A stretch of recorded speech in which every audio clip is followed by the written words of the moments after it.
പിതാവായ ദൈവത്തിനും വചനമായ പുത്രനാം യേശുവിനും കാര്യസ്ഥനായ പരിശുദ്ധ റൂഹായിക്കും സ്തുതി. കടബാധ്യത അതൊരു ചെറിയ പ്രശ്നമല്ല. അതിൻ്റെ പുറകിൽ വ്യാപരിക്കുന്ന ഒരു ആത്മാവുണ്ട്. തറപ്പിച്ചു പറയുന്നു, സാമ്പത്തിക പ്രയാസങ്ങളിൽ പ്രത്യേകിച്ച് കടബാധ്യതയുമായി ബന്ധപ്പെട്ട് നിങ്ങൾ നട്ടലൊടിഞ്ഞു നിൽക്കുന്ന ഒരു മനുഷ്യനാണെങ്കിൽ ഇന്നത്തെ ദൂത് നിങ്ങൾക്ക് വേണ്ടി തന്നെ ഉള്ളതാണ്. പുറത്തു വരാൻ ആഗ്രഹിക്കുന്ന എല്ലാവരും തയ്യാറായിരുന്നുകൊള്ളുക. അല്പസമയം നിങ്ങളുടെ സമയം ഇതിനുവേണ്ടി മാറ്റിവെക്കുക. നിങ്ങൾക്കിത് വളരെ പ്രയോജനകരമാകും. കേവലം കുറച്ച് സാധാരണ വാക്കുകളല്ല. ഓരോ നമ്മുടെ ശുശ്രൂഷകളിലൂടെയും ജീവിതത്തിൻ്റെ ഗണ്യമായ തിരിച്ചുവരവിനും അഭിവൃദ്ധിക്കും വേണ്ടി ദൈവം പറയുന്ന പരമ രഹസ്യങ്ങളാണ് ഓരോ ദിവസത്തെയും പ്രവചന ദൂതിലൂടെ ലോകമെമ്പാടും വിളംബരം ചെയ്തുകൊണ്ടിരിക്കുന്നത്.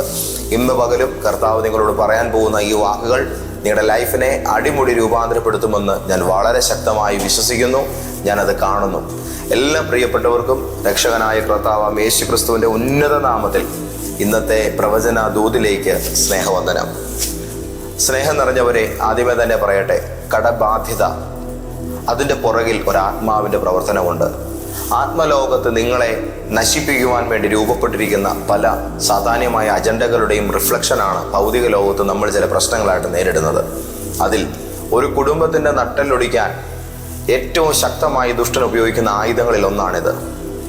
എത്ര പണം കിട്ടിയാലും ബാധ്യത തീരാത്ത, എത്ര ശ്രദ്ധിച്ച് ചെലവഴിച്ചാലും പിന്നെയും പലിശകൾ മാത്രം അവശേഷിക്കുന്ന, ഓരോ ദിവസവും തീ നിന്ന് ജീവിക്കുന്ന ഒരു ലൈഫ് സ്റ്റൈൽ പലരും മുന്നോട്ട് കൊണ്ടുപോകുന്നുണ്ട്. ഈ ഒരു അവസ്ഥയിൽ നിന്ന് പുറത്തു വരാൻ ആഗ്രഹിച്ചിട്ടും അവർക്ക് സാധിക്കുന്നില്ല. നമ്മളുടെ നിയന്ത്രണത്തിന് പുറത്ത്, അതായത് നമുക്ക് നിയന്ത്രിക്കാൻ നോക്കിയിട്ട് സാധിക്കാതെ നമ്മളുടെ കൈകൾക്കപ്പുറത്ത് നമ്മുടെ ലൈഫിനകത്ത് ഇടപെടുന്ന ഏതെങ്കിലുമൊക്കെ മേഖലകളുണ്ടെങ്കിൽ ഓർത്തുകൊള്ളണം, അതിൻ്റെ പുറകിൽ വ്യാപരിക്കുന്ന ഒരു ഡിമോണിക് ഇൻഫ്ലുവൻസ് ഉണ്ട്. ഇത് കേൾക്കുമ്പോൾ കുറച്ച് പേർക്ക് രസമായിട്ട് തോന്നും, കാരണം അവർക്ക് ഈ പ്രശ്നമില്ല. എന്നാൽ ഇതിനകത്ത് ഇത് കേൾക്കുമ്പോൾ ശക്തമായിരിക്കുന്ന ജിജ്ഞാസയോടുകൂടെ ഒരു ദൈവപ്രവൃത്തിക്ക് വേണ്ടി നിങ്ങൾ വെയിറ്റ് ചെയ്യുന്നുണ്ടെങ്കിൽ, അടുത്ത വാക്കിന് വേണ്ടി നിങ്ങൾ കാത്തിരിക്കുന്നുണ്ടെങ്കിൽ, ഞാൻ പറയുന്ന വാക്ക് നിങ്ങളുടെ ലൈഫിൽ സംഭവിക്കും. കൃത്യമായിട്ട് ഞാൻ പറയട്ടെ, സ്നേഹം നിറഞ്ഞവരെ, നമ്മളുടെ നിയന്ത്രണത്തിനപ്പുറത്ത് പല കാര്യങ്ങൾ നമ്മുടെ ലൈഫിൽ സംഭവിക്കുന്നുണ്ടെങ്കിൽ നമ്മൾ എത്ര ക്രമീകരിച്ചിട്ടും നമുക്കത് നിയന്ത്രിക്കാൻ വയ്യാതെ നമ്മളെ അത് വല്ലാതിട്ട് വലയ്ക്കുന്നുണ്ടെങ്കിൽ, അതൊരു അഡിക്ഷൻ ആണെങ്കിലും അതൊരു രോഗമാണെങ്കിലും ജീവിതത്തിൽ തുടർമാനമായി സംഭവിക്കുന്ന ഏതുതരം ഇൻസിഡൻ്റ് ആണെങ്കിലും അതിൻ്റെ പുറകിൽ ഒരാത്മലോകത്തിൻ്റെ പ്രവർത്തനമുണ്ട്. അതുകൊണ്ട് തന്നെ ഞാൻ നിങ്ങളോട് പറയട്ടെ, നിങ്ങളുടെ നിയന്ത്രണ പരിധിക്ക് പുറത്ത് നിങ്ങളുടെ സാമ്പത്തിക ബാധ്യത നിങ്ങളെ വല്ലാതെ ചോദ്യം ചെയ്യുന്നുണ്ടെങ്കിൽ, നിങ്ങളുടെ സമാധാനത്തെ എടുത്തു കളയുന്നുണ്ടെങ്കിൽ, ഇന്ന് തന്നെ അതിൻ്റെ പുറകിൽ വ്യാപരിക്കുന്ന അന്ധകാര ദുഷ്ടശക്തിയെ തകർത്ത് കളഞ്ഞിട്ട് ഒരു സാമ്പത്തിക സ്വാതന്ത്ര്യം കർത്താവിനോട് ചോദിച്ചു പ്രാർത്ഥിച്ച് നേടിയെടുക്കാൻ തയ്യാറാവുക. കാരണം ഇതിനെ ഒഴിവാക്കിയാലേ ജീവിതം രക്ഷപ്പെടുകയുള്ളൂ. നമ്മുടെ കർത്താവ് ഇന്ന് പകൽ ഈ ഒരു പ്രയാസത്തിൽ നേരിടുന്ന ആയിരങ്ങൾക്ക് സമാധാനവും വിടുതലും നൽകുവാൻ മതിയായവനാണ്. അല്പം കൊണ്ടും അധികം കൊണ്ടും പ്രവർത്തിക്കുന്ന, 5 അപ്പവും 2 മീനും കൊണ്ട് ആയിരങ്ങളുടെ വിശപ്പ് തീർക്കുന്ന നസ്രായനായ യേശു നിങ്ങളുടെ ജീവിതത്തെ സ്പർശിക്കും. അത്ഭുതങ്ങൾ നിങ്ങളുടെ ജീവിതത്തിൽ നടപ്പിലാക്കുവാൻ അവിടുത്തെ തിരുക്കരം നിങ്ങൾക്ക് വേണ്ടി നീട്ടും. ധൈര്യമായിരിക്കെ, ഇത് നിങ്ങൾക്കൊരു വിടുതലിൻ്റെ സമയമാണെന്ന് ദൈവത്തിൻ്റെ ആത്മാവ് പറയുന്നു. വിശുദ്ധ ബൈബിളിൽ സദൃശവാക്യങ്ങളുടെ പുസ്തകം 22-ാം അധ്യായത്തിൻ്റെ 7-ാമത്തെ വചനം ഇങ്ങനെയാണ്: ധനവാൻ ദരിദ്രന്മാരെ ഭരിക്കുന്നു. ഒന്നുകൂടെ കേട്ടുകൊള്ളുക, ധനവാൻ ദരിദ്രന്മാരെ ഭരിക്കുന്നു. അടുത്ത വാക്ക്, കടം മേടിക്കുന്നവൻ കടം കൊടുക്കുന്നവന് ദാസൻ. കടം വാങ്ങുന്നവൻ കടം ആരാണോ നൽകുന്നത് ആ വ്യക്തിക്ക് ദാസൻ. നിങ്ങൾ എൻ്റെ കയ്യിൽ നിന്ന് കടം മേടിച്ചിട്ടുണ്ടെങ്കിൽ നിങ്ങൾ എനിക്ക് അടിമകളാണ്. ഇത് ബൈബിൾ പറയുന്ന വാക്കാണ്. ഇത് കേൾക്കുമ്പോൾ പലരും വിചാരിക്കും ഇതൊരു ധനപരമായ കാര്യമല്ലേ? അല്ല, ഇതൊരു സ്പിരിച്വൽ ലോയാണ്, ഒരാത്മീക നിയമമാണ് ഇവിടെ ദൈവവചനം പ്രഖ്യാപിക്കുന്നത്. നിങ്ങൾ ആരുടെയും മുൻപിൽ കടക്കാരനാകുമ്പോൾ ആ വ്യക്തിയുടെ മേൽ വ്യാപരിക്കുന്ന ഒരു ആത്മീക അധികാരത്തിന്, അദ്ദേഹത്തിൻ്റെ അധികാര മേഖലയ്ക്ക് നിങ്ങൾ വിധേയപ്പെട്ടു പോവുകയാണ്. അങ്ങനെയാണെങ്കിൽ ആരാണോ എന്താണോ നിങ്ങളെ സാമ്പത്തിക ബാധ്യതയിൽ ഇപ്പോൾ ആക്കിയിരിക്കുന്നത്, അല്ലെങ്കിൽ നിങ്ങളുടെ സാമ്പത്തിക തലത്തിൽ നിങ്ങൾ ആരോടാണോ കടപ്പെട്ടിരിക്കുന്നത്, ആ ഫീൽഡുമായി ബന്ധപ്പെട്ട് നിങ്ങളുടെ മേൽ ഡോമിനേഷൻ നടത്തുന്ന ഒരു പവർ വാഴുന്നുണ്ട്. അതിനെ ഒഴിവാക്കണം, അതിനെ ജയിക്കണം. സ്വർഗത്തിലും ഭൂമിയിലും സകല അധികാരവും നമ്മുടെ കർത്താവായ യേശുവിനാണ് നൽകപ്പെട്ടിരിക്കുന്നത്. അതുകൊണ്ട് ഇന്ന് നമ്മൾ അനുഭവിക്കുന്ന ഈ വിഷയവും നമ്മുടെ കർത്താവിൻ്റെ അധികാര പരിധിയിൽ വരുന്നതാണ്. അതുകൊണ്ട് നിങ്ങൾ പേടിക്കണ്ട, സങ്കടപ്പെടണ്ട. ഞാൻ ഇങ്ങനെ ആയിപ്പോയല്ലോ, എങ്ങനെ രക്ഷപ്പെടുമെന്നോർത്ത് വിഷമിക്കണ്ട. നിങ്ങളോട് ഞാൻ ധൈര്യത്തോടെ പറയുന്നു, കർത്താവായ യേശുവിൽ ആശ്രയിച്ച് ഇന്ന് തന്നെ പ്രാർത്ഥിക്കുക. നിങ്ങളുടെ സാമ്പത്തിക മേഖലയ്ക്കകത്ത് നിങ്ങൾക്ക് പുറത്തു വരാൻ കഴിയാതെ നിങ്ങളെ കുരുക്കിയിട്ടിരിക്കുന്ന ആ ഫിനാൻഷ്യൽ ക്രൈസിസിൻ്റെ കടബാധ്യതയുടെ ചങ്ങല അഴിയും. ഇതിൻ്റെ പുറകിലുള്ളതായ എല്ലാ ഡൊമീനിയൻസും ദൈവത്തിൻ്റെ ആത്മാവ് പൊട്ടിച്ചു കളയും. നിങ്ങളെ യേശു ക്രിസ്തുവിൻ്റെ കർത്തൃത്വത്തിൽ അധികാരത്തിൻ്റെ പരിധിയിൽ കർത്താവ് നിങ്ങളെ രക്ഷപ്പെടുത്തി കൊണ്ടുവരും. ഇരുട്ടിൻ്റെ അധികാരങ്ങൾ നമ്മളെ വിടിവിക്കുന്ന സ്നേഹസ്വരൂപനായ പുത്രൻ്റെ രാഷ്ട്രത്തിൽ നമ്മളെ ആക്കുന്ന വെളിച്ചങ്ങളുടെ പിതാവ് നിങ്ങളുടെ ജീവിതത്തിൻ്റെ അകത്ത് ഇടപെടുക തന്നെ ചെയ്യും. അപ്പോൾ നമ്മൾ ആർക്ക് പണം നൽകാനുണ്ടോ അല്ലെങ്കിൽ കടമായി വാങ്ങിയത് കൊടുക്കാനുണ്ടോ, ആ വ്യക്തിയുടെ ഒരു ആത്മീക അധികാരം, ആ വ്യക്തിയുടെ ഒരു റൂളിങ് നമ്മുടെ മേൽ ദൈവവചനപ്രകാരം ഉണ്ട് എന്ന് വ്യക്തമാണ്. പലരും അധികാര പരിധിയിലേക്ക് എത്താൻ ആഗ്രഹിക്കുമ്പോൾ ഇന്ന് നമ്മൾ പരസ്യമായി കാണുന്നതിനപ്പുറത്ത് രഹസ്യമായി പല കാര്യങ്ങൾ തങ്ങളുടെ ഉന്നമനത്തിനായി മനുഷ്യർ ചെയ്യുന്ന കൂട്ടത്തിൽ ധനപരമായ ചില പ്രത്യേക കർമ്മങ്ങൾ ചെയ്ത് പലർക്കും ആ പണം നൽകി അവരെ അടിമപ്പെടുത്തി തങ്ങളുടെ അധികാര പരിധി ഉയർത്തിക്കൊണ്ടുവരുന്ന ഒരു സിസ്റ്റം നമ്മളുടെ ബാഹ്യലോകത്തിന് പുറകിൽ പല കാർമ്മിക തലങ്ങളുമായി ബന്ധപ്പെട്ട് നിലനിൽക്കുന്നുണ്ട്. ഇത്തരം കാര്യങ്ങൾക്കകത്ത് ഇടപെട്ടിട്ടുള്ളവർക്ക് അതിനെക്കുറിച്ച് നല്ല അവബോധമുണ്ട്. പണം എന്ന് പറയുന്നത് ദൈവം കഴിഞ്ഞാൽ ഈ ലോകത്തിലെ ഏറ്റവും ശക്തിയുള്ള പവറാണ്. അങ്ങനെയാണെങ്കിൽ ഈ പണം കൊണ്ട് പലതും മേടിക്കാം, പണം കൊണ്ട് എന്തിനേയും അട്ടിമറിക്കാം. ആയതുകൊണ്ട് തന്നെ പണം വെച്ച് അധികാരത്തിലേക്ക് കയറാനായി ഒരാൾ ശ്രമിക്കുമ്പോൾ കടം നൽകുന്നത് തങ്ങൾ ആഗ്രഹിക്കുന്ന പലരെയും തങ്ങളുടെ കയ്യിൽ പണം നൽകി അധീനപ്പെടുത്തുന്നത് ഒരു ട്രെൻഡാണ്, അതൊരു നടപടിയാണ്. അതുകൊണ്ട് നിങ്ങൾ ആർക്ക് നൽകാനുണ്ടോ ആ വ്യക്തിയുടെ മേൽ നിന്നും നിങ്ങളിലേക്ക് വന്നുകൊണ്ടിരിക്കുന്ന അധികാരത്തെ തടയിട്ട് പ്രാർത്ഥിച്ചാൽ ആ വിഷയത്തിനകത്ത് വിടുതൽ നേടാൻ കഴിയും. അതുകൊണ്ട് ഇന്നത്തെ ഈ ഒരു വാക്ക് നിങ്ങൾക്കൊരു വഴിത്തിരിവാകട്ടെ എന്ന് ഞാൻ പ്രത്യേകം പ്രാർത്ഥിക്കുകയാണ്. യേശു ക്രിസ്തു നിങ്ങളെ സ്വതന്ത്രരാക്കും. കടബാധ്യത നിങ്ങളുടെ മേലുള്ള ദൈവിക അധികാരത്തെ അട്ടിമറിക്കാനും മറ്റൊരു ആത്മീക അധികാരത്തെ നിങ്ങളുടെ മേൽ നടപടിയിലാക്കി തീർക്കാനുമുള്ള ഒരു ശ്രമം അദൃശ്യ ലോകത്തുനിന്ന് നടത്തപ്പെടുത്തുന്നതിൻ്റെ ഭാഗമായിട്ടാണ് പലപ്പോഴും വരുന്നത്. പലരുടെയും ആത്മീക ജീവിതം നശിച്ചു പോയതിൻ്റെ പുറകിൽ സാമ്പത്തിക അഭിവൃദ്ധിയുടെ മേഖലയിൽ അവർക്ക് ഉന്നമനമില്ലാതെ പോയതൊരു കാരണമായി ഞാൻ കണ്ടിട്ടുണ്ട്. ഞാൻ വന്നു, എൻ്റെ സാമ്പത്തിക ബുദ്ധിമുട്ട് മാറിയില്ല, അല്ലെങ്കിൽ എൻ്റെ കടത്തിനൊരു ചേഞ്ചും വരുന്നില്ല, ഞാൻ എത്ര കാലമായി ഈ വിശ്വാസത്തിലായിട്ട്, പക്ഷെ എനിക്കൊരു മാറ്റം വരുന്നില്ല. പലരും ക്ഷീണിച്ചവശരായി ഇറങ്ങിപ്പോകും. ഈ പിന്മാറിപ്പോകുന്നവരെ പലരും പഴി പറയും. എന്നാൽ അവരുടെ ജീവിതത്തിൽ വ്യാപരിച്ച് കിടക്കുന്ന ആ കറുത്ത കരങ്ങളെ ഒന്ന് അഴിച്ചു മാറ്റി ആ സാധുക്കളെ ഒന്ന് രക്ഷപ്പെടുത്തിയെടുക്കുന്നതിൽ പലരും താല്പര്യം കാണിക്കാറില്ല. അനുഗ്രഹിക്കും എന്ന് പറഞ്ഞതുകൊണ്ടായില്ല, അനുഗ്രഹത്തിന് വിരോധമായി നിൽക്കുന്ന തടസ്സങ്ങളെ അറുത്ത് കളയണം. പല കുടുംബങ്ങളുടെ മീതെയും വീഴാൻ പാകത്തിൽ ഉയർന്നു നിൽക്കുന്ന കറുത്ത മരങ്ങളുണ്ട്. അതിനെ വെട്ടിമാറ്റി കളയണം, അതിനെ മറുഭാഗത്തേക്ക് ആത്മശക്തിയോട് മറിച്ചിടണം. ഇതൊരു അഭിഷക്തന്റെ ഉത്തരവാദിത്തമാണ്. ദൈവിക ശുശ്രൂഷ ചെയ്യുന്ന ഏതൊരാളുടെയും ധാർമ്മിക ഉത്തരവാദിത്തമാണ് തങ്ങളുടെ ആത്മീക മണ്ഡലത്തിൻ്റെ കീഴിൽ നിൽക്കുന്ന കടുത്ത സാമ്പത്തിക പ്രതിസന്ധി അനുഭവിക്കുന്ന ഒരാളുടെ ഉന്നമനം ഉറപ്പുവരുത്തുക എന്നുള്ളത്. അപ്പോൾ നമ്മളുടെ ആത്മീക ജീവിതത്തിൻ്റെയും ഭൗതിക ജീവിതത്തിൻ്റെയും മേഖലകളിൽ വ്യാപരിച്ചു നിൽക്കുന്ന അധികാരങ്ങളെ തിരിച്ചറിഞ്ഞുകൊണ്ട്, നിയന്ത്രണങ്ങളെ തിരിച്ചറിഞ്ഞുകൊണ്ട് അതിനെതിരായി യേശുവിൻ്റെ അധികാരം ഉപയോഗിച്ച് നമ്മൾ ചില പോംവഴികളെ സൃഷ്ടിച്ചെടുത്താൽ മാത്രമേ ചില അനുഗ്രഹങ്ങൾ തുറക്കാൻ കഴിയുകയുള്ളൂ. നിങ്ങളുടെ വിശ്വാസ ജീവിതത്തെ തന്നെ നശിപ്പിച്ച് കളയുന്നതിന് നിങ്ങളുടെ കടവുമായി ബന്ധപ്പെട്ട വിഷയത്തെ സാത്താൻ ഒരു കാരണമാകും. സ്വാഭാവികമായും പ്രിയപ്പെട്ടവരെ, ഒരു നോർമലായിട്ടുള്ളൊരു പ്രയർ അല്ല. നിങ്ങൾ ആത്മാവിൻ്റെ ശക്തിയോടുകൂടി ഇതിന് നേരെ പോരാടി പ്രാർത്ഥിക്കണം. ആ പോരാട്ടത്തിൻ്റെ പ്രാർത്ഥന നിങ്ങളുടെ ജീവിതത്തിൽ വഴിത്തിരിവുകളെ ഉണ്ടാക്കും. ശക്തമായി ശാസിക്കണം ഈ ഒരു സ്പിരിറ്റിനെ. ഇതൊരു ശരീരമില്ലാത്ത, രൂപമില്ലാത്ത, എന്നാൽ വ്യക്തിത്വമുള്ള ഒരു ആത്മാവാണ്. അത് നിങ്ങളുടെ ജീവിതത്തിൽ വന്നിട്ട് നിങ്ങളുടെ നന്മകളുടെ മീതെ കൈവച്ച് കളിക്കുകയാണ്. അതിനെ ആ കരത്തെ വെട്ടണം. സഭയ്ക്ക് നേരെ നീട്ടപ്പെടുന്ന കരങ്ങൾ എന്തു തന്നെ ആയാലും അതിൻ്റെ മേൽ ദൈവത്തിൻ്റെ വിധി ഉണ്ടാകും. നിങ്ങൾക്ക് നേരെ നീട്ടപ്പെടുന്ന നിങ്ങളുടെ നന്മയുടെ മീതെ ദുഷ്ടൻ വെക്കാൻ ഉദ്ദേശിക്കുന്ന ഏത് നിയന്ത്രണത്തെയും തകിടം മറിക്കാനുള്ള ആത്മാവിൻ്റെ കൃപ നിങ്ങൾ ഏറ്റെടുക്കണം. ഞാൻ ഒന്നുകൂടെ തറപ്പിച്ചു പറയുന്നു, അഭിഷേകം നുകങ്ങളെ തകർക്കും.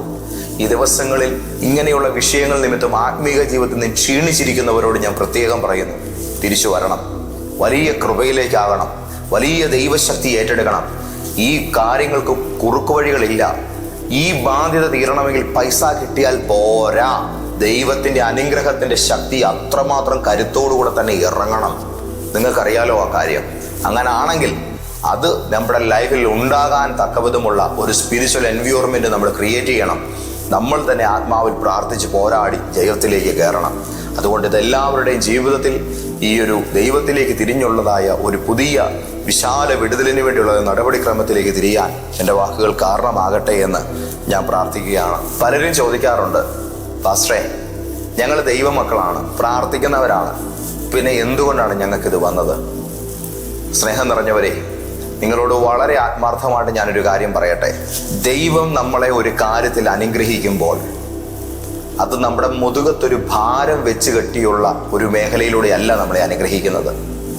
നമുക്കൊരു ബാധ്യതയുമില്ലാത്ത റിസോഴ്സുകൾ സൂപ്പർ നാച്ചുറലായി ഓപ്പൺ ആകും.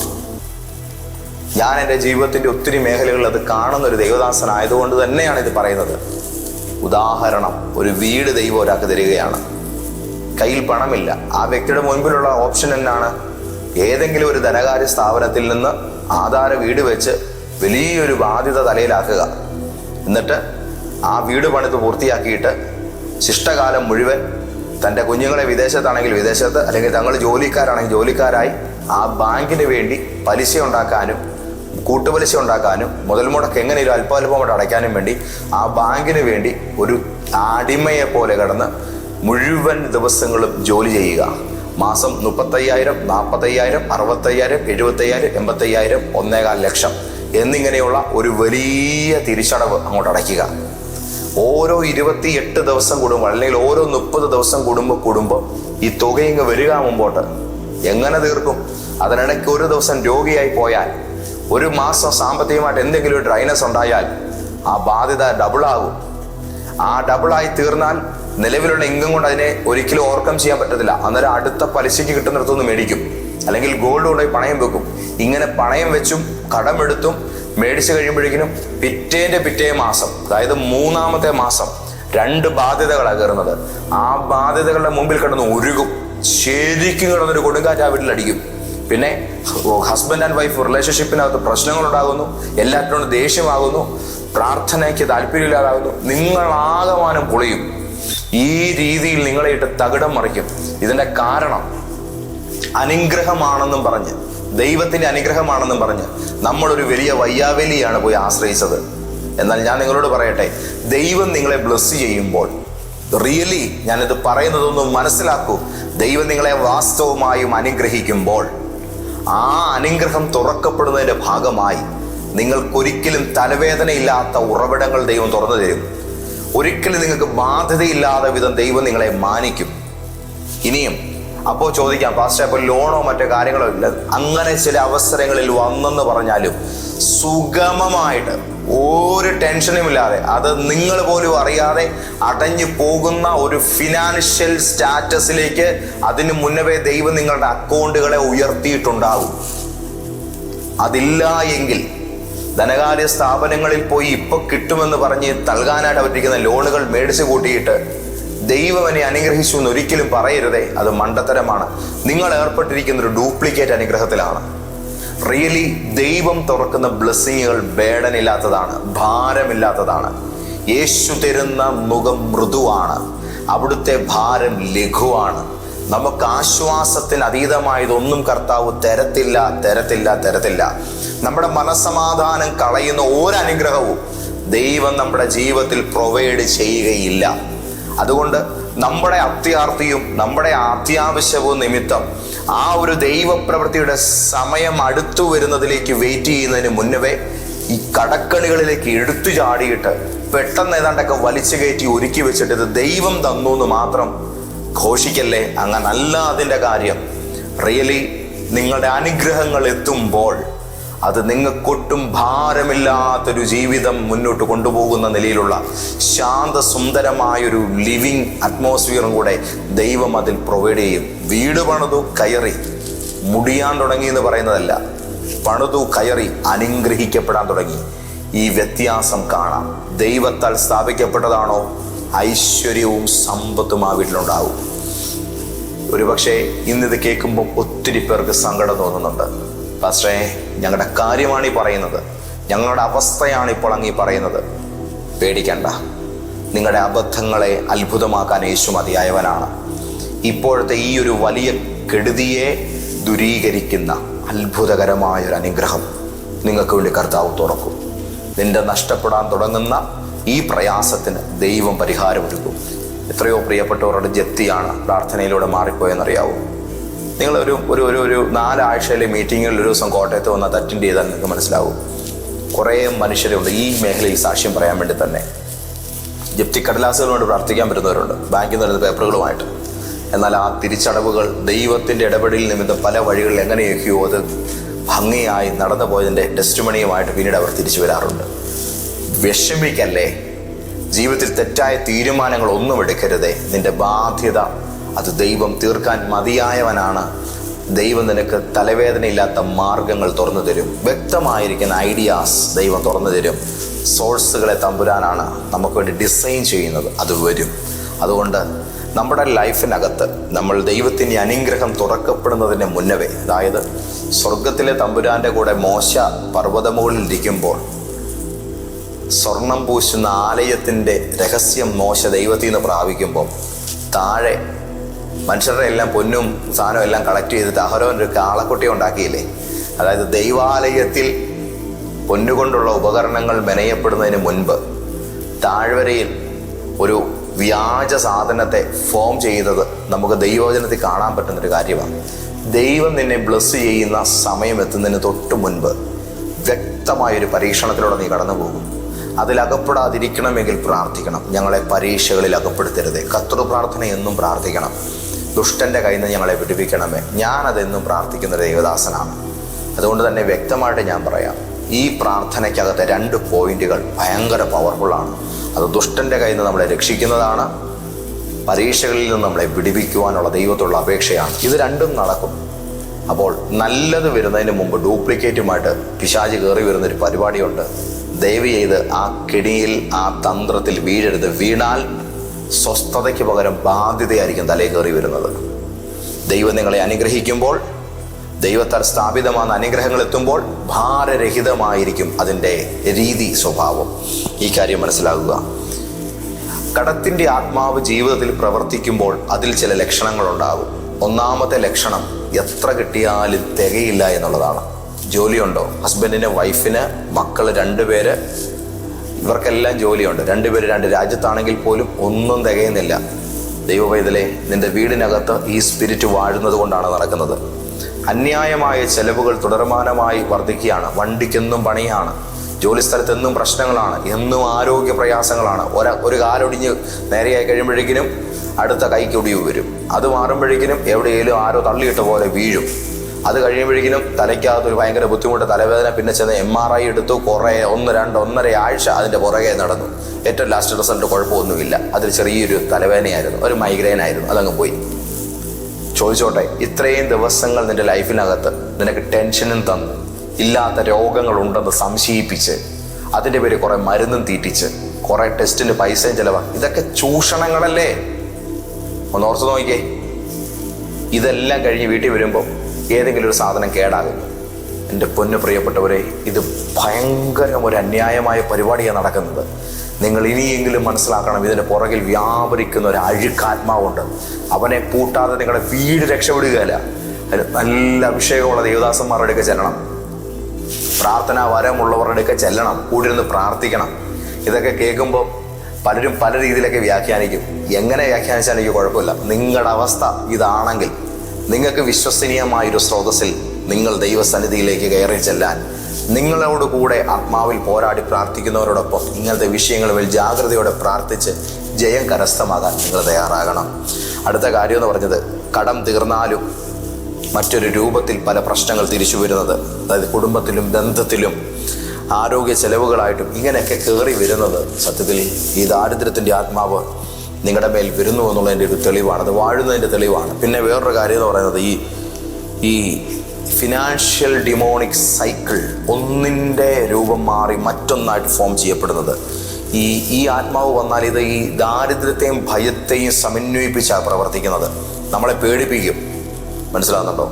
ആ പേടിയുടെ വക്കിൽ നിർത്തിയിട്ട് നമ്മളെ കൊണ്ട് വലിയ തോതിൽ ബാധ്യതകൾ ഉണ്ടാക്കാനുള്ള ശ്രമം ഇത് നടത്തും. പരിഭ്രമിക്കാതെ ഈ ദിവസങ്ങളിൽ കർത്താവിൽ ആശ്രയിച്ച് പ്രാർത്ഥിച്ച് ജയമെടുത്തേ വലിയ വിടുതലുകൾ നിങ്ങളുടെ മേലെ യേശു തരാൻ ആഗ്രഹിക്കുകയാണ്. ഇങ്ങനെയുള്ള പ്രയാസങ്ങളിൽ അകപ്പെടുമ്പോൾ ഈ കടബാധ്യതയാൽ നശിക്കുന്നവരുടെ ജീവിതത്തിൻ്റെ ഒരു അടിസ്ഥാന സ്വഭാവം പരിശോധിച്ചാൽ, നിങ്ങൾ ഇതിനൊരിരയാണെങ്കിൽ നിങ്ങൾക്ക് മനസ്സിലാകും, നിങ്ങളുടെ ലൈഫിനകത്ത് ഒരു അടുക്കും ചിട്ടയും ഉണ്ടാകുകയില്ല. സത്യമായ കാര്യമാണ്. കടം കയറുന്ന വീട്ടിലെ ഒരു സാധനവും വിനയാക്കിരിക്കുകയല്ല. എത്ര അടുക്കി വെച്ചാലും വീടിനകത്ത് സാധനങ്ങൾ നേരെ ചൊവ്വേ സെറ്റ് ചെയ്യാൻ പറ്റത്തില്ല. ഭൂരിഭാഗ ഭവനങ്ങളിലെയും ഒരവസ്ഥയാണ്. ഒരു സാധനത്തെയും അത് ഇരിക്കേണ്ടടുത്ത് ഇരിക്കുകയല്ല, ഡിസോർഡറായി പോകും. അടുക്കി പിറക്കി വൃത്തിക്കും വെടിപ്പോടും കൂടെയൊക്കെ ഒരു വീട് സൂക്ഷിക്കാൻ നോക്കിയാൽ അങ്ങനെയുള്ളവർക്ക് സാധിക്കുകയില്ല. കാരണം ഇതിവരുടെ ആറ്റിറ്റ്യൂഡായി മാറിക്കഴിഞ്ഞു. കാരണം അവിടുന്ന് മേടിച്ചു, ഇവിടുന്ന് മേടിച്ചു, അവിടുന്ന് കടമെടുത്തു, ഇവിടുന്ന് കടമെടുത്തു, അവിടെയും കൊണ്ട് പലിശയ്ക്ക് വെച്ചു, ഇവിടെയും കൊണ്ടത് അങ്ങനെ ഇങ്ങനെ അങ്ങ് ഉരുണ്ടുരുണ്ട് നടക്കുകയാണ്. കാരണം ആകമാനം ഒരു ഡിസിപ്ലിൻ ഇല്ലായ്മ, ഒരു സിസ്റ്റമാറ്റിക്കായിട്ട് കാര്യങ്ങൾ ചെയ്യാതെ, ക്രമം തിരികെ കൊണ്ടുവരാൻ കഴിയാതെ ആകെ ക്രമരഹിതമായിട്ട് പോരാടുന്ന ഒരു പരിപാടിയാണ് പിന്നെ നടക്കുന്നത്. ക്രമരഹിതം ഈ വാക്ക് മനസ്സിലാക്കണം. കടബാധ്യതയുടെ പവർ വെളിപ്പെടുന്ന ഏറ്റവും ശക്തമേറിയ മേഖല ക്രമരഹിതമാണ്. പഞ്ച്വാലിറ്റി ഇല്ലായ്മ, സിസ്റ്റമാറ്റിക് ആയിട്ടൊരു കാര്യം ചെയ്യാൻ പറ്റായ്മ, ഊർജ്ജസ്വലതയുടെ ഒരു കാര്യം ചെയ്യാൻ പറ്റായ്മ, തീരുമാനിക്കും നടപ്പിലൊന്നും ആക്കുകയില്ല. അടിമത്തവാ. ഈ ശരീരം നിന്നെ അനുസരിക്കുകയില്ല, ഈ മനസ്സ് നിനക്ക് പിടിതിരിക്കുകയില്ല, ഇങ്ങനെ കറക്കിക്കളയും. രക്ഷപ്പെടണം. ഇതൊരു വലിയ കെട്ടാണ് കേട്ടോ. അപ്പം നമ്മുടെ ലൈഫിലെല്ലാം ഓർഡർലെസ് ആകണമെന്നാണ് സാത്താൻ ആഗ്രഹിക്കുന്നത്. നിങ്ങൾക്കറിയാമോ, ദൈവത്തിൻ്റെ ആലയത്തിലെ ശുശ്രൂഷകളെ കുറിച്ച് പറയുമ്പോൾ ഇങ്ങനെ സകലതും ക്രമത്തിലായി എഴുതിയിട്ടുണ്ട്. ദൈവം ക്രമങ്ങളുടെ ദൈവമാട്ടോ. നമ്മുടെ കർത്താവ് എല്ലാം ക്രമങ്ങളുടെ ദൈവമാണ്. സൃഷ്ടി തൊട്ട് ഇങ്ങോട്ട് നോക്കിയാൽ എല്ലാം ഓർഡറിലാണ് കർത്താവ് ചെയ്യുന്നത്. ദൈവത്തിന് എല്ലാറ്റിനും ഒരു സ്റ്റൈലുണ്ട്. ഒരു ദൈവ പൈതൻ്റെ ലൈഫിലും വേണം. രാവിലെ എഴുന്നേക്കാൻ, പ്രാർത്ഥിക്കാൻ, കാര്യങ്ങൾ ചെയ്യാൻ, ജോലി ചെയ്യാൻ, വ്യായാമം ചെയ്യാൻ, ആഹാരം കഴിക്കാൻ, ദൈവത്തോടുകൂടെ സമയം ചെലവിടാൻ, കുടുംബത്തോടൊപ്പം ഇരിക്കാൻ. നിൻ്റെ ലൈഫിൽ എല്ലാത്തിനും നിനക്കൊരു ടൈം വേണം. ഒരു ക്രമത്തിലാക്കിക്കേ. ഫിനാൻഷ്യൽ മാനേജ്മെൻറ്റ് ഒരു ക്രമത്തിലാക്കാൻ തീരുമാനിച്ച് കടങ്ങളുടെ ഒരു ലിസ്റ്റ് തയ്യാറാക്കി പെട്ടെന്ന് കൊടുക്കേണ്ടത് ഏതാ, മാസം അടയ്ക്കേണ്ടത് ഏതാ. വലിയ ബാധ്യതയായിരിക്കും, പക്ഷെ കുറേശ്ശെ കൊടുത്താൽ തീരുന്ന ചില കാര്യങ്ങളുണ്ട്. അടിയന്തരമായി തീർക്കേണ്ട ചിലതുണ്ട്. പല വഴികളിൽ ചിതറിക്കിടക്കുന്നതിന് നമുക്ക് എവിടെയാണെന്ന് ക്രോഡീകരിക്കാൻ പറ്റുന്നത് നോക്കുക. അടിസ്ഥാനപരമായി അങ്ങനെയൊക്കെ നിങ്ങൾ ഉപദേശിക്കാൻ കഴിയുന്ന ആൾക്കാരുമായിട്ട് ഈ കാര്യം ഡിസ്കസ് ചെയ്യുക. ഇത് കേൾക്കുമ്പോൾ പാസ്റ്ററോട് ഈ കാര്യം ഒന്ന് പറയാമെന്ന് ഓർത്താൽ ദയവ് ഇതിനെ വിളിക്കരുതേ. കാരണം ഞാൻ ഒരു സാമ്പത്തിക വിദഗ്ധനല്ല.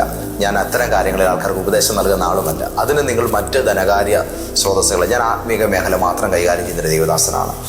അങ്ങനെയുള്ളവരോട് മാത്രം നിങ്ങൾ ആ കാര്യങ്ങൾ പങ്കുവെക്കുക. പലപ്പോഴും അറിവില്ലായ്മ നിമിത്തമാണ് പലരും തോറ്റുപോകുന്നത്. എങ്ങനെ വിനിയോഗിക്കണം, നിങ്ങളുടെ ലൈഫിനകത്ത് പൈസ കിട്ടുമ്പോൾ ആ പൈസ എങ്ങനെ ഉപയോഗിക്കണം എന്നറിയത്തില്ല. ചിലർ ഡ്രസ്സ് എടുത്ത് കളയും, ചിലർ അന്നേരം ഫുഡ് മേടിച്ച് കളയും, ചിലർ അന്നേരം മൊബൈൽ മേടിച്ച് കളയും, വേറെ ചിലർ വീട്ടിലേക്ക് വേണ്ട സാധനങ്ങൾ അന്നേരം മേടിച്ച് കൂട്ടും. സേവിങ്സ് ഇല്ല, ദൈവരാജ്യത്തിലേക്ക് വിതയ്ക്കലില്ല, റിട്ടയർമെൻറ്റിന് വേണ്ടി മാറ്റിവെക്കലില്ല, ഒരു പ്രധാനപ്പെട്ട ആവശ്യം കണ്ട് അതിനുവേണ്ടി മാറ്റിവെക്കലില്ല. ഇങ്ങനൊരു ഡിസിപ്ലിൻ ഇല്ലായ്മ നിമിത്തം ഒത്തിരി പ്രയാസങ്ങൾ പലരുടെ ലൈഫിൽ വരുന്നുണ്ട്. ക്രമം വേണം. ക്രമം ഒരു പ്രധാനപ്പെട്ട കാര്യമാണ്. അപ്പോൾ നിങ്ങളുടെ ജീവിതത്തിൽ കൊടുക്കുന്ന കാര്യത്തിൽ, ശേഖരിക്കുന്ന കാര്യത്തിൽ, ചെലവഴിക്കുന്ന കാര്യത്തിൽ ഇതിനകത്തെല്ലാം ഒരു അച്ചടക്കമുണ്ടെങ്കിൽ ഈ വിഷയത്തിൽ നിന്ന് പുറത്തു വരണം. ഇനി ഞാൻ നിങ്ങളോട് പറയട്ടെ, ഈ കടം എങ്ങനെയും തീരുന്നതല്ല മിറാക്കിൾ എന്ന് പറയുന്നത്. ഞാനത് അംഗീകരിക്കാത്ത ഒരാളാണ്. പലരും വന്ന് പറയാറുണ്ട് ടെസ്റ്റിമണികൾ, എൻ്റെ ആ ബാധ്യത തീർന്നു. പക്ഷേ അത് കേൾക്കുമ്പോൾ എനിക്ക് വലിയ സന്തോഷം ഒരു ഭാഗത്തുള്ള ആ ബാധ്യത തീർന്നല്ലോ, നമ്മുടെ പ്രാർത്ഥനയിൽ ഒരാൾക്ക് ഒരു വിടുതലുണ്ടായല്ലോ. പക്ഷേ അതിനേക്കാൾ ഉപരി ഈ കടം തീരുന്നതല്ല, അതിനേക്കാൾ അപ്പുറം ഈ കടം സൃഷ്ടിക്കുന്ന ആത്മാവ് പുറത്തുപോയി കഴിയുമ്പോൾ മറ്റൊരാളെ സഹായിക്കത്തക്ക നിലയിൽ ഒരു എക്യുപ്പാവും. അതാണ് നമുക്ക് കാണേണ്ടത്. നീ വായ്പ വാങ്ങിയില്ല, നീ അനേക ജാതികൾക്ക് വായ്പ കൊടുക്കും. വാങ്ങുന്നവരെക്കാൾ കൊടുക്കുന്നവരാക്കി തീർക്കുന്ന ഒരു തലത്തിലേക്ക് നിങ്ങൾക്കൊരു വളർച്ചയുണ്ട്. ദൈവം അത് നിങ്ങളുടെ ലൈഫിൽ ചെയ്യും. അപ്പോൾ നമ്മുടെ ജീവിതത്തിൽ വായ്പ വാങ്ങാനല്ല, കൊടുക്കുന്നൊരു തലത്തിലേക്ക്, നിങ്ങൾ അടിമത്തം അനുഭവിച്ച സ്ഥാനത്ത് അധികാരം കൈയാളുന്ന ഒരു തലത്തിലേക്കുള്ള വിശാലമായ വളർച്ച പരിശുദ്ധാത്മാവ് നിങ്ങൾക്ക് വേണ്ടി ഒരുക്കുകയാണ്. ആമേൻ. ഇനി ഫൈനലി എനിക്ക് തോന്നുന്നത് ഇച്ചിരി ഒത്തിരി നീണ്ടുപോയിട്ടുണ്ട്, എങ്കിലും ഇത് പറഞ്ഞ് അവസാനിപ്പിക്കട്ടെ. നമ്മുടെ കർത്താവിൻ്റെ ആത്മാവ്, പരിശുദ്ധാത്മാവ് കടത്തിൻ്റെ ആത്മാവല്ല. ഞാൻ പറഞ്ഞു, ബാധ്യത ഉണ്ടാക്കുന്നത് കടം സൃഷ്ടിക്കുന്ന ഒരു ആത്മാവാണ്. പരിശുദ്ധാത്മാവ്, ഹോളി സ്പിരിറ്റ്, കടം തീർക്കുന്ന ആത്മാവാണ്. പ്രവാചക ശിഷ്യൻ്റെ ഭാര്യ എലീശ പ്രവാചകൻ അടുക്കൽ ചെന്നപ്പോൾ അദ്ദേഹം ചെയ്ത കാര്യം അറിയാലോ. നിന്റെ വീട്ടിൽ എന്തുണ്ട്? അല്പം എണ്ണയാണ്. അടുക്കലുള്ള വീടുകളിൽ നിന്ന് പാത്രങ്ങളെ കടമെടുത്ത് എണ്ണ പകരുക. കഴിഞ്ഞ രാത്രിയിൽ അവൾ കടബാധ്യതയായിരുന്നു. പിറ്റേ ദിവസം രാവിലെ അവൾ എണ്ണ വ്യാപാരിയായി ഓയിൽ ബിസിനസ് ആരംഭിച്ചു. ദൈവം ഒറ്റ ദിവസം കൊണ്ട് അവസ്ഥ മാറ്റും. പരിശുദ്ധാത്മാവ് നിങ്ങളുടെ ജീവിതത്തിൽ നിറവ് നൽകുന്നവനാണ്. കടബാധ്യതയെ തീർക്കുന്ന ആത്മാവാണ്. ഇനിയും ഒരു പ്രധാനപ്പെട്ട കാര്യം പറയട്ടെ. നമ്മുടെ കടങ്ങളെല്ലാം കാൽവറിയിൽ യേശു തീർത്തു. പാപത്തിൻ്റെ കടങ്ങൾ, ശാപത്തിൻ്റെ കടങ്ങൾ, ജീവിത ദാരിദ്ര്യത്തിൻ്റെ കടങ്ങൾ, ഇതെല്ലാം കർത്താവ് തീർത്തു. ലോകത്തിൽ ഏറ്റവും മൂല്യമേറിയ തുകയാണ് യേശു അതിനുവേണ്ടി നൽകിയത്. ഏറ്റവും മൂല്യവത്തായത് യേശു നൽകി. കർത്താവായി യേശു നൽകി ഏറ്റവും മൂല്യവത്തായിരിക്കുന്ന ധനം അത് തൻ്റെ പരിശുദ്ധമായ തിരുരക്തമാണ്. യേശുവിൻ്റെ രക്തം എൻ്റെ കടങ്ങളെ തീർത്തു. അങ്ങനാണെങ്കിൽ കടബാധ്യതയുടെ ആത്മാവിനെ ജയിക്കണമെങ്കിൽ യേശു എൻ്റെ കടങ്ങൾ തീർത്തു, യേശുവിൻ്റെ രക്തം എൻ്റെ കടങ്ങൾക്ക് വേണ്ടി പ്രവർത്തിച്ചിരിക്കുന്നു എന്ന് പറഞ്ഞു തന്നെ പ്രാർത്ഥിക്കണം. ഇന്ന് എൻ്റെ വാക്കുകളെ കേൾക്കുന്ന നിങ്ങളുടെ ജീവിതത്തിൽ ഈ ഒരു വിടുതൽ ഉണ്ടാകട്ടെ എന്ന് ഞാൻ ആഗ്രഹിക്കുകയാണ്. സ്നേഹം നിറഞ്ഞവരെ, ഇതൊരു ബന്ധനമാണ്. ഈ ബന്ധനത്തിൽ നിന്ന് പുറത്തു വരണമെങ്കിൽ നമുക്ക് കുറുക്കു വഴികളൊന്നുമില്ല. ദൈവശക്തി ആർജിക്കണം, കർത്താവിലേക്ക് തിരിയണം. ചില ധൂർത്തപുത്രന്മാർ മുടിയാൻ നേരത്ത് അപ്പൻ്റെ വീട് വിട്ട് ഓടും. ഓടിയിട്ട് ചെന്ന് സകലമായ ഏടാകൂടങ്ങളിലും പെട്ട് ഏറ്റവും ഒടുവിൽ വൃത്തികെട്ട മൃഗങ്ങൾ തിന്നുന്നതും തിന്ന് വല്ലാത്ത നിലയിലേക്ക് പോകേണ്ടതായിട്ട് വരും. പിന്മാറ്റം നിമിത്തം ബാധ്യതകളിലായിപ്പോയ ആയിരങ്ങളെ ഞാൻ കണ്ടിട്ടുണ്ട്. ദൈവവുമായുള്ള ഉടമ്പടി പുതുക്കണം. നിന്റെ മാനസാന്തരത്തിന് വിരുദ്ധമായിരിക്കുന്ന നടപടികൾ നിന്റെ ശരീരത്തിൽ നീ ചെയ്യുന്ന അവസാനിപ്പിക്കണം. ദൈവകൃപ വിട്ടുള്ള നിന്റെ സകല പരിപാടി നീ വേണ്ടെന്ന് വെക്കണം. സ്വന്തം ജീവിത പങ്കാളിയോട് കാണിക്കുന്ന അവിശ്വസ്തത നിമിത്തം നീ മുടിയും. ഉറപ്പായ കാര്യമാണ്. സ്വന്തം ലൈഫ് പാർട്ണർ, അവരോട് നിങ്ങൾ കാണിക്കുന്ന അവിശ്വസ്തത നിമിത്തം ബാധ്യത കയറും. അതുകൊണ്ട് വിശ്വസ്ത കുടുംബജീവിതത്തിന് ദൈവം നൽകുന്നൊരു പ്രതിഫലമുണ്ട്. അതൊരു പ്രോസ്പിരിറ്റി തന്നെയാണ്. അതിനകത്ത് ഊനത വന്നിട്ടുണ്ടെങ്കിൽ പൊന്നെ നീ ശരിക്കും കഷായിക്കും. ഞാൻ ഒരാളുടെ ബാധ്യതയുടെ പുറകിലുള്ള എല്ലാവരുടെയും കാരണം ഇതാണെന്നല്ല പറയുന്നത്. ചിലരുടെ പ്രശ്നം ഇതാണ്: മാനസാന്തരമില്ലായ്മ, പാപങ്ങൾ, ഭോഗാസക്തികൾ. അത് നിമിത്തം ചിലർ ഈ വിഷയത്തിൽ കിടപ്പുണ്ട്. ഇന്ന് എന്നെ കേൾക്കുന്ന അനേകരുടെ ലൈഫിൽ ഒരു തിരിച്ചു വരവിന് എൻ്റെ ഈ മെസ്സേജ്, ഇന്നത്തെ ദൈവിക ദൂത് ഒരു കാരണമാകട്ടെ എന്ന് ഞാൻ പ്രാർത്ഥിക്കുന്നു. എനിക്കറിയാം ഇത് ഒത്തിരി ടൈം എടുത്തു. പക്ഷേ ആ തിരിച്ചറിവ് നിങ്ങളുടെ ജീവിതത്തിനകത്ത് കർത്താവ് നൽകുന്ന ഈ വിടുതൽ പ്രാപിക്കുവാൻ കാരണമായി തീരട്ടെ. നിങ്ങൾ രക്ഷപ്പെടട്ടെ. നിങ്ങളുടെ സാമ്പത്തിക അവസ്ഥയിൽ വിടുതലുകൾ ഉണ്ടാകട്ടെ എന്ന് ഞാൻ ആഗ്രഹിക്കുകയാണ്. ഞങ്ങളുടെ ദൈവമേ, സ്വർഗീയ പിതാവേ, ഞങ്ങൾ ഒരുമിച്ച് ഞങ്ങളുടെ നാമത്തെ സ്തുതിക്കുന്നു. എല്ലാ കടങ്ങളും പുറത്ത കാൽവറിയിൽ ഞങ്ങൾ ആശ്രയിക്കുന്നു. ഞങ്ങളുടെ കടങ്ങളെ ക്ഷമിക്കണമേ. കടബാധ്യതകൾ തീർക്കുവാനുള്ള പ്രാപ്തിയെ തരണമേ. നിറവുകൾ നൽകുന്ന പരിശുദ്ധ റൂഹായി ഞങ്ങൾ ആശ്രയിക്കുന്നു. പാപക്കടങ്ങൾ തീർത്ത യേശുവിൻ്റെ പരിശുദ്ധ രക്തത്തിൽ ആശ്രയിച്ച് കടബാധിതരുടെ പിശാചിനെ ഞങ്ങളുടെ വീട്ടിൽ നിന്ന് ഓടിക്കുന്നു. വലിയ വിമോചനം എല്ലാവർക്കും ഉണ്ടാകട്ടെ. ദൈവവുമായുള്ള ഉടമ്പടി ബന്ധങ്ങൾ പുതുക്കി യേശുവിനെ വ്യക്തമായി ജീവിതത്തിൽ രുചിച്ചറിഞ്ഞ് വിശ്വസ്തമായൊരു ആത്മീയ ജീവിതം നയിക്കാനും ബന്ധങ്ങളിൽ വിശ്വസ്തമായ നിലയിൽ ജീവിതം മുന്നോട്ട് നയിക്കുവാനും എല്ലാവരെയും സഹായിക്കുക. അപ്പാ, ഇന്നത്തെ ഈ ഒരു ദൂത് നിമിത്തം കുടുംബങ്ങൾക്കും ജീവിതങ്ങൾക്കും സ്ഥാപനങ്ങൾക്കും അവരുടെ വലിയ ബാധ്യതകളിൽ നിന്നെല്ലാം പുറത്തു വരുവാനുള്ള വലിയ വിടുതലുണ്ടാകട്ടെ എന്ന് പ്രാർത്ഥിക്കുന്നു. യേശു ക്രിസ്തുവിൻ്റെ നാമത്തിൽ തന്നെ. ആമേൻ, ആമേൻ, ആമേൻ. പ്രിയപ്പെട്ടവരെ, നിങ്ങളുടെ ബാധ്യതകളെ ദൈവം തീർക്കും. വിവിധ കാരണങ്ങൾ പറഞ്ഞു. നിങ്ങളുടെ ജീവിതത്തിൽ അതിലേതാണെന്ന് വെച്ചാൽ അതിനെ ക്രമീകരിക്കുക, കർത്താവിലേക്ക് തിരിയുക. നമ്മുടെ ചർച്ച് വിസിറ്റ് ചെയ്യുന്നത് ഈ വിഷയത്തിൽ നിങ്ങൾക്ക് ഒരു വിടുതൽ പ്രാപിക്കുവാൻ കാരണമായി തീരും. കോട്ടയത്തുള്ള ലൈഫ് ചേഞ്ചർ പ്രോഫറ്റിക് ചർച്ച്, അതിൻ്റെ ആരാധന നടക്കുന്നത് കോട്ടയത്ത് IMA ഹാളിലാണ്, ഇന്ത്യൻ മെഡിക്കൽ അസോസിയേഷൻ ഹാളിൽ. ഈ വരുന്ന 31 നവംബർ 1-2 തീയതികളിൽ അനുഗ്രഹീതമായിരിക്കുന്ന ഫാസ്റ്റ് ലൈഫ് ചേഞ്ചിങ് സീസൺ 2 എന്നുള്ള ഒരു ഫാസ്റ്റിംഗ് പ്രയർ അവിടെ നടക്കുന്നുണ്ട്. അത് ജീവിത രൂപാന്തരീകരണത്തിന് വേണ്ടി ഇത്തരം വിഷയങ്ങളിൽ ബാധിക്കപ്പെട്ട് വലഞ്ഞു കിടക്കുന്ന ഒത്തിരി പേരുടെ വിടുതലിന് വേണ്ടിയുള്ള പ്രത്യേക പ്രാർത്ഥനാ സെക്ഷനുകൾ അണിനിരത്തിയുള്ള ഒരു വലിയ ശുശ്രൂഷയാണ്. നിങ്ങളെ ഞാൻ ക്ഷണിക്കുകയാണ്. പരിമിതമായ സീറ്റുകളാണ് ആ ഹാളിലുള്ളത്. നേരത്തെ വരിക, കർത്താവിൻ്റെ കൃപ അനുഭവിക്കുക. ഞായറാഴ്ചയും വെള്ളിയാഴ്ചയും നടക്കുന്ന കൂട്ടായ്മകളിൽ ലോകത്തിൻ്റെ നാനാഭാഗങ്ങളിൽ നിന്ന് ഒരുപാട് പേർ വന്ന് പങ്കുചേരുന്നു. തത്സമയം ലൈവിലൂടെ ഈ ആരാധനകൾ ഒത്തിരി പേർ അനുഗ്രഹം പ്രാപിക്കുന്നു. ഒത്തിരി വിടുതലുകൾ നടക്കുന്നു. പ്രത്യേകിച്ച് സാമ്പത്തിക മേഖലയിൽ വല്ലാതെ വലഞ്ഞിരിക്കുന്ന ഒത്തിരി പേർക്ക് നമ്മുടെ ചർച്ചിൽ വന്ന് ഗണ്യമായ മാറ്റം ഉണ്ടാകുന്നുണ്ട്. ഇവിടെ രോഗശാന്തിയും മറ്റു വിടുതലുകളും നടക്കുന്നതിനോടൊപ്പം ഫിനാൻഷ്യൽ മേഖലയിലുള്ള വലിയൊരു ബ്ലെസ്സിങ് ദൈവം ചർച്ചിൻ്റെ മേൽ തുറന്നിട്ടുള്ളത് കൊണ്ട് സഭ ഈ അനുഗ്രഹത്താൽ ദൈവത്തിൽ സമ്പന്നരായിരിക്കുന്നതിനാൽ സഭയ്ക്കകത്ത് വരുന്ന പ്രാർത്ഥിക്കുന്ന എല്ലാവർക്കും ഈ ഒരു വിഷയത്തിൽ വിടുതലുണ്ട്. ഇതുകൊണ്ട് നിങ്ങളെ ഞാൻ ക്ഷണിക്കുന്നു, ഒരു ദിവസം വന്ന് വിസിറ്റ് ചെയ്യുക, ആരാധനയിൽ പങ്കുചേർന്ന് ദൈവാനുഗ്രഹം പ്രാപിക്കുക. കർത്താവ് നിങ്ങളെ അനുഗ്രഹിക്കട്ടെ. ഇന്നത്തെ ഈ ഒരു ദൂത് ഒത്തിരി പേർ അതിനാവശ്യക്കാരാണ്, പങ്കുവെക്കാൻ മറക്കല്ല്. ദൈവപിതാവിൻ്റെ സ്നേഹവും യേശുരാജാവിൻ്റെ കൃപയും പരിശുദ്ധ റൂഹായുടെ കൂട്ടായ്മയും നിങ്ങളോടുകൂടെ ഇന്നു മുതൽ എന്നേക്കും ഉണ്ടായിരിക്കുമാറാകട്ടെ. ആമേൻ.